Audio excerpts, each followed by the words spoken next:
nombre es Cristal Rodríguez.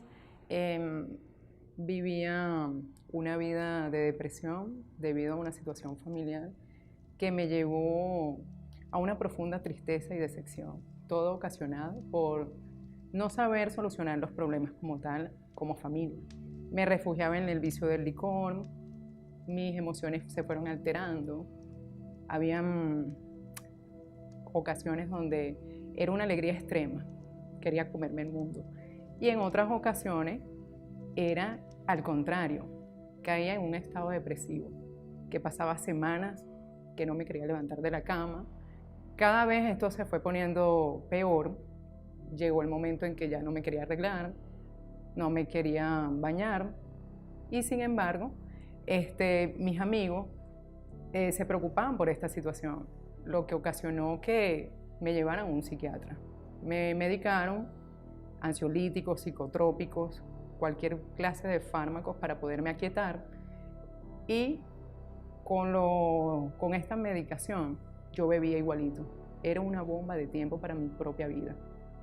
Comencé a escuchar voces que me decían: mátate, a ti nadie te quiere, ¿para qué vas a estar viva?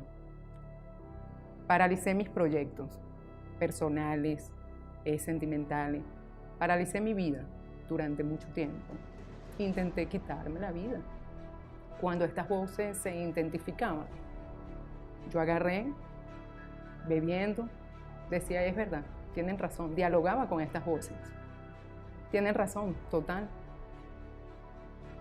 Voy a beber y me voy a tomar todas las pastillas. Cada lista traía 30 pastillas de 300 miligramos y yo me las bebía. Cuando despertaba, le despertaba en una clínica con lavados estomacales y volví a casa. Recuerdo que cuando el psiquiatra me medicó y me hizo muchísimos estudios, me diagnosticaron el trastorno bipolar, y esta es una enfermedad del alma, lamentablemente. Es una enfermedad netamente espiritual que hoy lo puedo decir con certeza y con muchísima responsabilidad. Mi proceso de liberación comienza cuando hago cadenas de sanación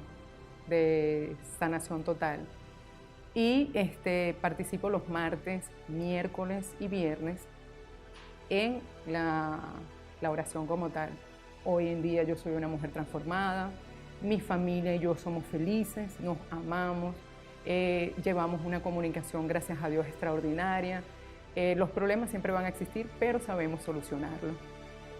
Soy una persona totalmente sana, no tengo ningún tipo de vicios, y le doy gracias a la Iglesia Universal porque fue donde Dios me hizo el llamado y yo escuché la voz de Dios y aquí estoy. Gracias a Dios continúo perseverando, continúo siendo constante en lo que en un momento fue un tormento para mí. Ya gracias a Dios, Dios me liberó.